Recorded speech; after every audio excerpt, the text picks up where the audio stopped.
Добре дојдовте на Слободен печат. Законските измени за минимална плата од 600 евра не го поминаа собранискиот филтер.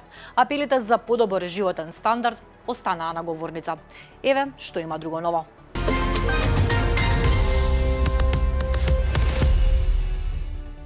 Владата им ги зема лиценците за канабис на 6 фирми. Државата повеќе нема да гледа настрана онаму каде што има сомнеш за злоупотреба на дозволи за производство на канабис за медицински цели, рече министерот за здравство Азир Алиу и соопшти дека владата на седница денеска им ги одзела дозволата на 6 лиценцирани компании за производство на канабис за медицински цели, затоа што контролата кај нив покажала дека несоодветно го складирале сувиот цвет, кој бил отворен без запечатување и не складиран во картонските кутии, а имали и куп други прекрашувања на законот за контрола на опојни дроги. Контролата беше направена во 13 од вкупно 43 фирми со лиценца, откако во Србија прошварцувана беше поголема количина марихуана, за која постои сомнеш дека е од скопската фирма Алфа Фарм. Алфа Фарм ја загуби лиценцата денеска, соопшти Алиу. Темата е на Мирослава Симоновска.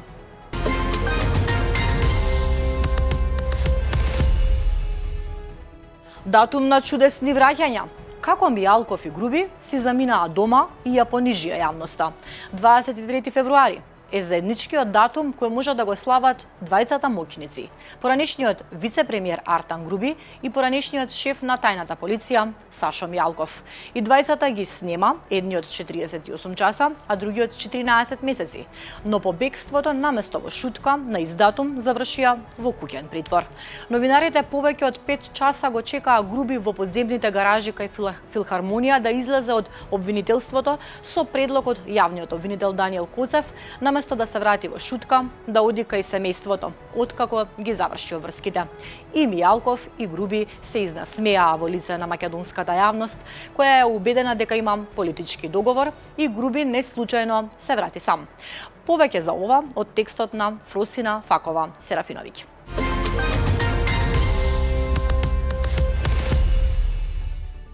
Од 10.000 до 13.000 денари ќе се намалат платите на функционерите, а кај некои од позициите и повеќе, со цел поправична распределба на буџетските средства и усогласување со економските услови во државата.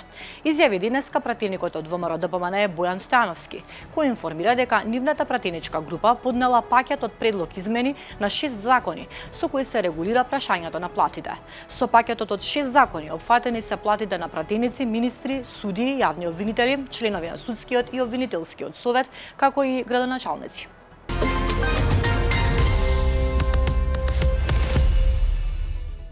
Поинтензивни преговори помеѓу владата и представниците на туристичко-угостителската комора. Постигнат е компромис. Пушењето ќе биде дозволено на летните тераси, но по исполнување на одредени услови. Првично се бараше терасите да бидат отворени од најмалку 3 страни за да се сметаат за простор каде што е дозволено пушење, што предизвика незадоволство кај угостителите поради технички и просторни ограничувања кај голем дел од објектите. По договорот условот е омекнат. Терасите ќе може да бидат сметани за пушачки простори доколку се отворени од 2 страни, што значително го олеснува спроведувањето на законот за многу локали. Ова решение ги задоволува угостителите кои предупредуваат дека строги ограничувања би можеле да ги загрозат нивните приходи. Темата е на Валентина Ангеловска.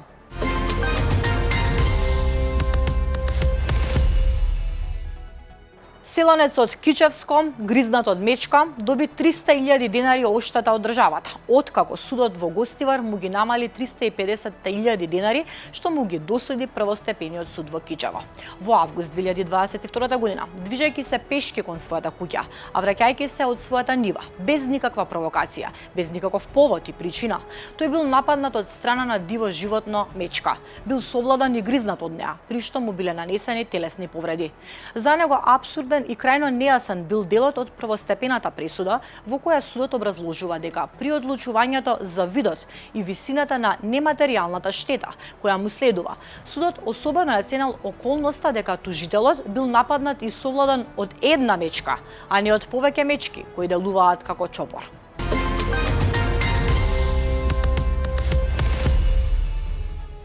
Битолчанец се обидел да ги убие синот и ќерката, а во станица нападнал полицајци и искршил инвентар. Савара Битола поднесе кривична пријава против ВФ, 42 годишен од Битола, поради постоење основи на сомнение за сторени кривични дела, убиство во обид, загрозување на сигурноста и напад на службено лице при вршење работи на безбедноста.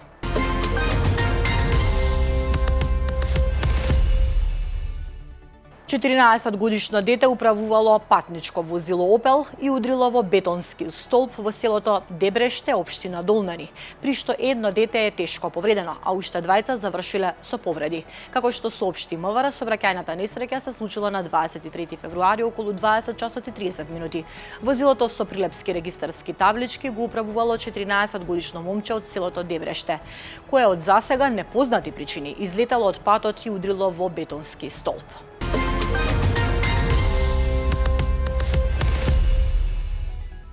100-метарскиот џин, како и 11-катницата веднаш до него, зацртани во Дуб Буњаковец 1, донесен уште во 2012 година, во мандатот на градоначалникот Владимир Тодоровиќ, лоцирани на местото на Европски универзитет и печатницата на некогашна Нова Македонија. Сега нема да се градат. Во планот има техничка грешка која требаше да ја исправат советниците на последната седница на Советот на општина Центар, но тие гласаа против или беа воздржани, во обид да спречат инвеститорот да добие градежна дозвола, иако Комисијата за урбанизам претходно дала позитивно мислење за предлог одлуката. Иако во подготовка е нов ДУП, законски инвеститорот веќе стекнал право да гради толку голем објект, што значи маркичките за двете висококатници ќе останат и во новиот план. Темата е на Анета Стојковска.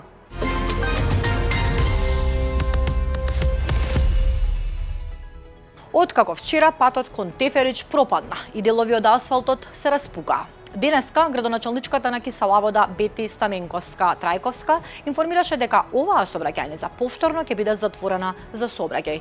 Градоначалничката додаде дека службите се посветени на изнаоѓање на најбрзо и сигурно решение за враќање на патот во нормална функција. Фраза која жителите на Киселавода и Стопишта ја слушаат изминатите 10 години, земајќи предвид дека општината овој пат многу пати го обновуваше и затвораше, а тој денеска повторно се распука и предизвикува опасност за граѓаните.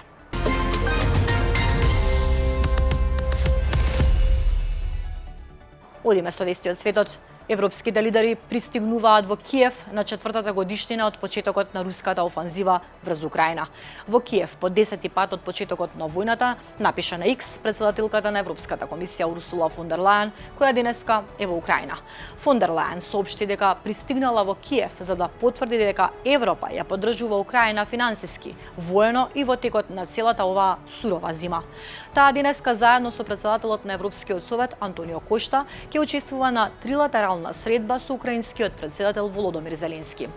Во Киев денеска се и лидерите од нордските и балтичките земји, вклучувајќи го и финскиот претседател. Денеска, на 4 годишнината од почетокот на руската инвазија врз Украина, настани за одбележување се планирани на места како што се Буча, каде што руските војници убија голем број украински цивили.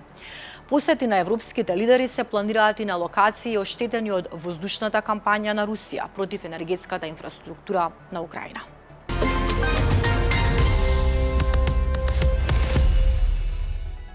Канада објави дека планира да обезбеди помош за Куба, која се соочува со недостиг на гориво по одлуката на Вашингтон да ги прекине испораките на нафта за Куба. Во последните недели Вашингтон го засили притисокот врз комунистичкиот остров и долгогодишен непријател на САД. Незадоволувањето на енергетските потреби на Куба може да предизвика хуманитарна криза.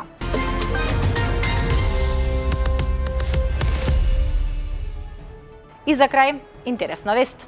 Една необична сцена пристигнува од Истанбул во надпревар од аматерските лиги, каде што фудбалски дуел накратко се претвори во вистинска драма за спасување живот на Галеб, кој случајно се најде во опасност. Во 22-та минута од надпреварот, голманот Мухамед Ујаник, сакајќи да ја исфрли топката од својот 16-тник, го погоди Галебот, кој во тој момент прелетуваше во близина. Подоцна раскажа дека во првиот миг воопшто не сватил што се случило. Дури кога се доближил до местото на падот, видел дека погодил живо суштество. Бев во шок, признал тој, видно потресен од несегодневниот инцидент.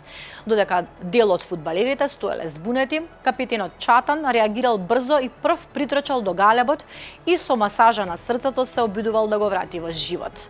На крајот по околу 2 минути обидот бил успешен, а животното било предадено на медицинската екипа. Гледавте вести, ви благодарам на довербата. Продолжете да се информирате преку Слободен печат.